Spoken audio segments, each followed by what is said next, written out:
Assalamualaikum warahmatullahi wabarakatuh.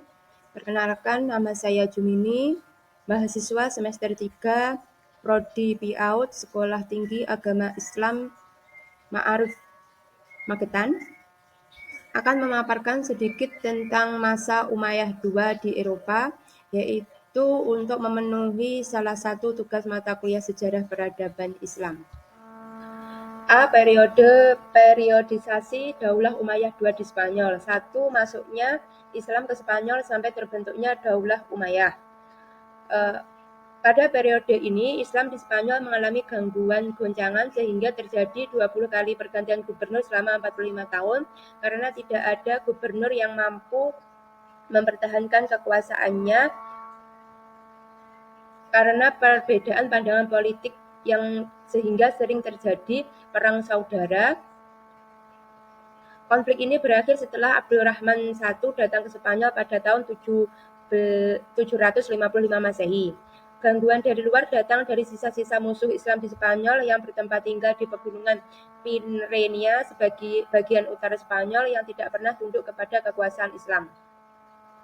Periode kedua yaitu terbentuknya pemerintahan Daulah Umayyah di Spanyol, yaitu sejak terbentuknya pemerintahan Daulah Umayyah yang bergelar Amir tetapi tidak tunduk kepada pemerintahan Islam, pusat Khalifah Abbasiyah di Baghdad. Pada saat ini Umayyah II di Cordova dipimpin oleh 7 orang Amir, yaitu Abdurrahman I, Hisham I, Hakam I, Abdurrahman II, Muhammad I, Munzir, dan Abdullah. Periode ketiga yaitu di bawah pemerintahan seorang pemimpin Daulah Umayyah di Spanyol yang bergelar Khalifah,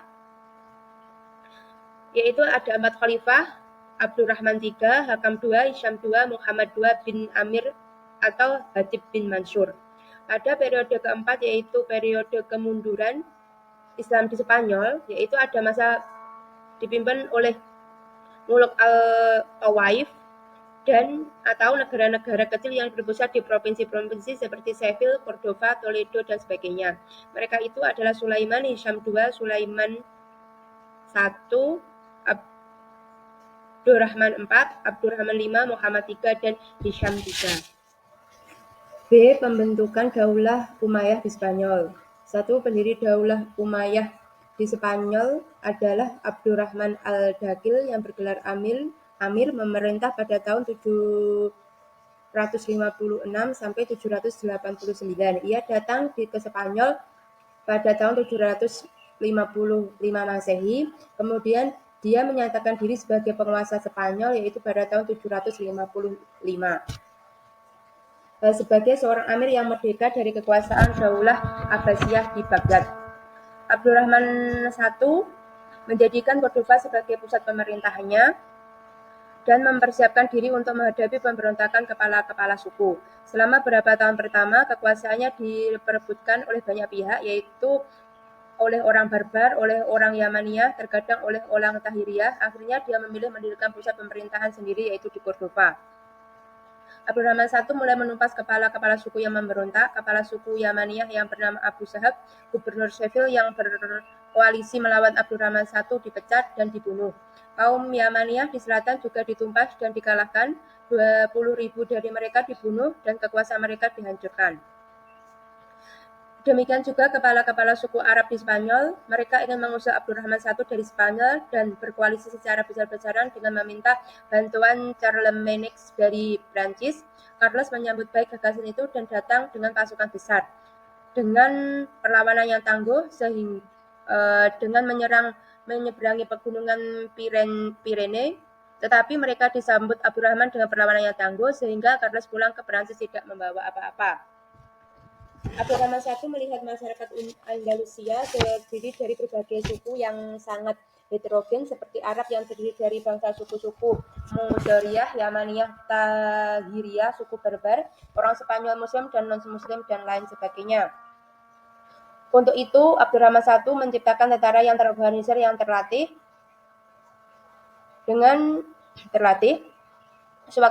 Dia juga membangun angkatan laut dan yang kuat. Dengan pasukan yang kuat terlatih, sewaktu-waktu dapat dipergunakan untuk menumpas pemberontakan. Abdurrahman I menjadikan Cordova sebagai pusat ilmu dan kebudayaan di Eropa. Ia mendirikan universitas-universitas seperti Universitas Cordova, Toledo, dan Seville sebagai tempat asli ilmu kebudayaan Arab dan non-Arab, Muslim, Kristen, dan Yahudi. Juga mendirikan Masjid Agung Cordova. Sebagai seorang administrator, Abdurrahman I membagi pemerintahannya ke dalam 6 provinsi. Setiap provinsi di bawah seorang gubernur. Dia memerintahkan dengan penuh ketegasan dan keadilan di bawah pemerintahan yang paling terorganisir di Eropa dan ibu kotanya yang paling megah, hingga dia wafat pada tahun 788 Masehi. Kemudian Abdurrahman I digantikan oleh putranya yaitu Hashim I yang memerintah pada tahun 788 Masehi sampai 796 Masehi. Hisam I dapat lagi memperluas kekuasaannya sampai Saragossa dan Barcelona. Dalam bidang ilmu, Hashim I menghormati Imam Malik dan salah satu mazhab dari mazhab fikih yang di kalangan Sunni. Dia mendorong para pencari ilmu agar melakukan perjalanan ke Madinah guna mempelajari ajaran mazhab Maliki. Hashim I adalah pemimpin yang adil, bertakwa, lemah lembut. Ia berhasil memperluas kekuasaannya. Dia ditemukan jalan-jalan Cordova bercampur dengan rakyat untuk mengetahui sendiri keluh kesah dan penderitaan rakyat. Kekuasaan kuat, setiap kekacauan ditindas dengan tangan besi, tidak membiarkan pelaku kejahatan bebas dari hukuman. Dia memberi hadiah kepada warga yang melaksanakan sholat berjamaah dan berpuasa. Dia mendorong orang yang memperdalam ilmu, terutama ilmu kesusastraan. Dia juga mendirikan sekolah-sekolah untuk pengajaran bahasa Arab. Hashim I meninggal dunia pada tahun 796 Masehi di usia 40 tahun. Kemudian dia digantikan oleh anaknya yaitu Hakam I. Karena Hakam I ini suka kemewahan dan hiburan, perangainya tidak baik dan tidak mulia, suka sangat candu dengan minuman dan anggur mabuk-mabukan, maka sering terjadi pemberontakan di masa kekuasaan Hakam I. Kemudian Hakam I digantikan oleh anaknya Abdurrahman II. Abdurrahman II menggantikan ayahnya yaitu Hakam I. Keberhasilan Abdurrahman II memadamkan pemberontakan menyebabkan pemerintahannya berjalan dengan damai dan cemerlang, rakyatnya sejahtera, penghasilan rakyat melimpah ruah, pemerintahannya ditata ulang, para pejabat tinggi negara diberi kekuasaan khusus. Abdurrahman II sangat mencintai kesenian dan kesusastraan dan mencintai masyarakat yang berbakat dan berilmu, sehingga para seniman dan cendekiawan berduyun-duyun mengunjungi istananya. Beliau banyak memberikan hadiah kepada para seniman, penyair, dan para musisi. Abdurrahman II menjadikan Cordova sebagai Baghdad kedua. Dia pembangun yang hebat, dapat memperindah kota dengan gedung-gedung besar, masjid-masjid, taman-taman, sehingga dapat menjadikan Cordova sebagai kota kebudayaan yang indah, berbudi bahasa yang halus, sopan santun yang anggun, yang kemudian ditiru oleh orang Eropa. Setelah Abdurrahman II meninggal pada tahun 852 Masehi, dia digantikan oleh anaknya yaitu Muhammad I. Muhammad I menggantikan ayahnya menduduki pemerintahan ditandai oleh serangkaian kerusuhan di dalam negeri. Setelah berhasil mengatasi kerusuhan-kerusuhan, Muhammad I mengorganisir pemerintahan Andalusia secara teratur dan membuat perundang-undangan bagi pengelolaan negara, kesejahteraan kehidupan rakyat dengan kedermawanannya. Dia pencinta ilmu, penyokong belajar, penyair, dan penulis. Seperti ayahnya, dia pencinta seni keindahan, memperindah ibu kota dengan gedung-gedung indah, bangunan-bangunan besar, serta monumen-monumen. Kemudian, setelah Muhammad I wafat pada usia 65 tahun, dia digantikan oleh anaknya, yaitu Munzir. Dia mampu menumpas banyak pemberontakan ketika ayahnya memerintah, tetapi belum lagi dia dapat menumpas pemberontakan masa pemerintahannya. Dia meninggal dunia setelah memerintah 2 tahun karena diracuni oleh dokter atas desakan saudaranya Abdullah. Abdullah menggantikan saudaranya Munzir naik tahta pada waktu yang sangat kritis. Andalusia penuh dengan gangguan pemberontakan, bukan hanya oleh Spanyol, tetapi juga oleh bangsa Arab. Pemberontakan pecah di setiap bagian kerajaan, sementara Abdullah adalah seorang raja yang lemah dan gagal menguasai keadaan. Walaupun dia memerintah selama 25 tahun, tetapi penuh dengan gangguan dan pemberontakan, dan dia meninggal pada tahun 912 Masehi. Periode ini dimulai pada tahun 1912 dipimpin oleh Abdurrahman III yang bergelar Khalifah. Selama ini penguasa Daulah Umayyah di Spanyol sudah puas dengan gelar Amir. Tapi pada masa pemerintahan Abdurrahman al-Nasir, Abdurrahman III, yaitu dia menggunakan gelar Khalifah didorong oleh lemahnya pemerintahan Daulah Abbasiyah di Baghdad karena hanya boneka-boneka di tangan Bani Abbasiyah.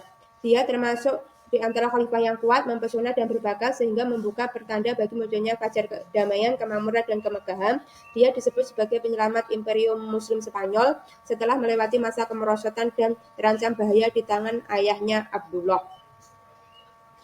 Setelah naik tahta, Abdurrahman III menuntut semua warganya agar tunduk tanpa syarat dan tidak memandang kelas dan kepercayaan. Dia bertekad memadamkan semua pemberontakan dan menegaskan kekuasaan Daulah Umayyah di Spanyol, membasmi penyeleweng-penyeleweng dan pengacau, memulihkan perdamaian dan stabilitas.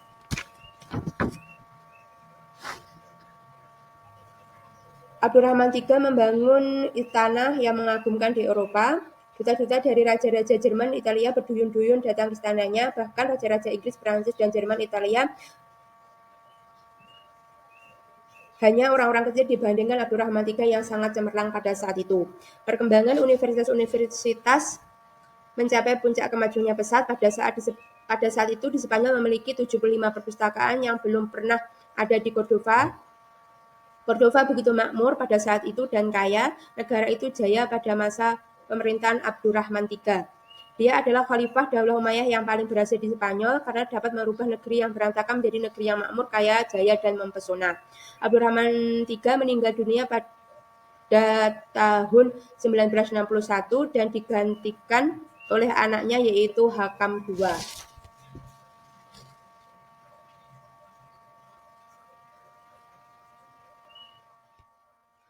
Yang keempat yaitu tentang Hakam II. Hakam II adalah pemimpin yang adil dan bijaksana. Dia menyempurnakan peradaban Spanyol dan membuat Cordova sebagai mercusuar di atas kegelapan Eropa.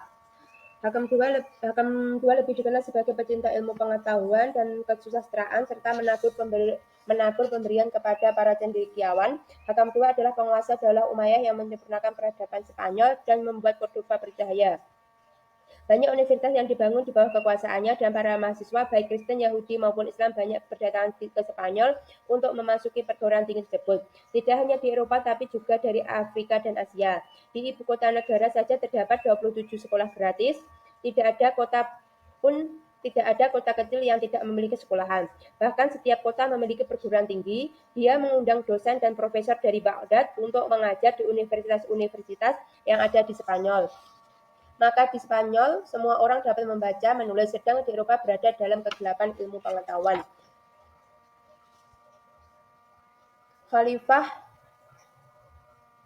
Hakam II meninggal pada tahun 967 Masehi. Bersamaan dengan berakhirnya keagungan bahkan kekuasaan Daulah Umayyah II di Spanyol, dia digantikan oleh anak-anaknya yaitu Hisham II, yang pada saat itu masih 11 tahun karena usianya masih muda. Ibunya bernama Sultanah Subbi dan sekretaris negara yang bernama Muhammad bin Abi Amir mengambil alih tugas pemerintahannya. Pada sisi lain, ketika Hakam II meninggal, permaisurinya Sultan Subbi berusaha menggunakan pengaruhnya yang besar untuk menguasai urusan-urusan kenegaraan. Tetapi Al-Mansur yang bersekutu dengan permaisuri khalifah yang masih muda itu berusaha agar dirinya berpengaruh terhadap urusan kenegaraan. Kemudian dia berhasil membujuk Hisham II agar mengumumkan suatu ketetapan yang mempercayakan semua urusan kepada Al-Mansur. Muhammad II atau Al-Mansur adalah penguasa Spanyol yang paling istimewa. Setelah Abdurrahman III, dia adalah seorang prajurit dan negarawan terbesar di Eropa pada abad ke-10. Kekuasaan beliau begitu ditakuti sehingga tidak ada yang berani melakukan pemberontakan yang dapat mengganggu ketentraman negeri. Jalan-jalan dibangun, perdagangan dikembangkan, dan pertanian diperbaiki yang membuat kemakmuran rakyat menjadi meningkat. Al-Mansur menyokong ilmu pengetahuan, kesenian, dan kebudayaan. Dia mendorong bagi setiap pengembangan cabang ilmu pengetahuan. Istana ramai dikunjungi oleh para pujangga dan cendekiawan. Bahkan dia adalah seorang penyair yang telah menciptakan karya penting tentang kesusastraan Arab. Setelah memerintah selama 26 tahun, Al-Mansur meninggal dunia pada tahun 1010 Masehi. Bersamaan dengan itu berakhir pula gelar khalifah dalam pemerintahan Islam di Spanyol. Pada masa kemajuan pemerintahan ini tergambar kemegahan Spanyol yang begitu indah. Hal itu terlihat dari pembangunan fisik yang banyak mendapat perhatian umat Islam Spanyol, di antaranya adalah bidang perdagangan, jalan-jalan, dan pasar-pasar dibangun. Bidang pertanian diperkenalkan irigasi baru kepada masyarakat Spanyol yang tidak mereka kenal sebelumnya. Dam-dam, kanal-kanal, saluran-saluran air, dan bahkan jembatan air didirikan. Dengan begitu tempat yang tertinggi mendapatkan jatah air. Di samping itu, orang-orang Islam juga diperkenalkan pertanian, padi, perkebunan jeruk, dan perkebunan tanaman. Untuk memperindah kemegahan Spanyol, dilakukan pembangunan gedung-gedung istana, masjid, pemukiman, dan taman-taman. Di antara pembangunan yang megah adalah Masjid Cordova, Kota Al-Zahra, Istana Ja'fariyah di Saragossa, Tembok Toledo, Istana Hamra di Granada, dan Masjid Seville. Cordova adalah ibu kota Spanyol baik sebelum maupun sesudah Islam masuk ke sana. Ketika Cordova diambil alih bawah kekuasaan Daulah Umayyah, kemudian dibangun dan diperindah. Jembatan besar dibangun di atas sungai yang mana di tengah kota. Taman-taman kota dibangun untuk menghiasi ibu kota Spanyol tersebut.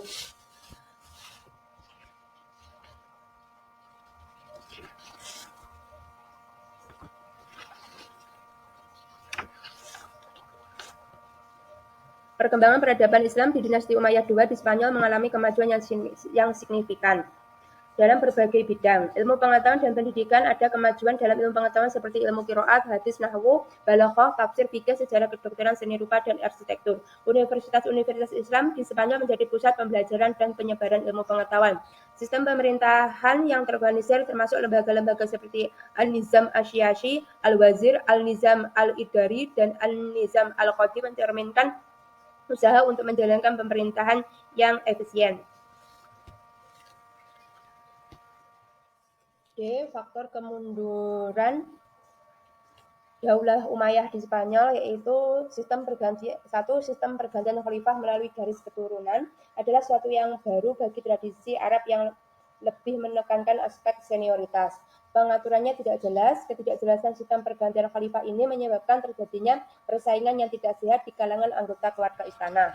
Dua latar konflik politik, yaitu latar belakang terbentuknya dinasti Umayyah tidak bisa dipisahkan dari konflik politik yang terjadi di masa Sayyidina Ali, yaitu Syiah, pengikut Ali, dan Khawarij terus menjadi generasi oposisi baik secara terbuka seperti di masa awal dan akhir maupun secara tersembunyi di masa pertengahan kekuasaan Bani Umayyah. Penumpasan terhadap gerakan ini banyak menyedot kekuatan pemerintah. Ketiga, yaitu pertentangan etnis antar bangsa Arabia, yaitu pada masa kekuasaan Bani Umayyah, pertentangan etnis antar suku Arabia Utara, Bani Qais, dan Arabia Selatan yang sudah ada sejak sebelum Islam makin meruncing. Perselisihan ini mengakibatkan para penguasa Bani Umayyah mendapat kesulitan untuk menggalang persatuan dan kesatuan. Di samping itu, sebagian besar golongan Mawali non-Arab, terutama di Irak bagian timur lainnya merasa tidak puas karena status Mawali itu menggambarkan suatu inferioritas ditambah dengan keangkuhan bangsa Arab yang memperlihatkan pada Bani Umayyah. Yang keempat, yaitu sikap hidup mewah di lingkungan istana. Lemahnya pemerintahan Daulah Bani Umayyah juga disebabkan oleh hal tersebut, sehingga anak-anak khalifah tidak sanggup memikul beban berat kenegaraan tatkala mereka mewarisi kekuasaan. Di samping itu, golongan agama banyak kecewa karena perhatian penguasa terhadap perkembangan agama sangat kurang. Yang kelima, yaitu munculnya kekuasaan baru. Penyebab langsung tergulingnya dinasti Umayyah adalah munculnya kekuasaan baru yang dipelopori oleh keturunan Abbas ibnu Abdul Al-Muthalib. Gerakan ini mendapat dukungan penuh dari Bani Hashim dan golongan Syiah dan kaum Mawali yang merasa dikelas-duakan oleh pemerintahan Bani Umayyah. Kekuasaan baru ini Bani Hashim itu dari Abbasiyah.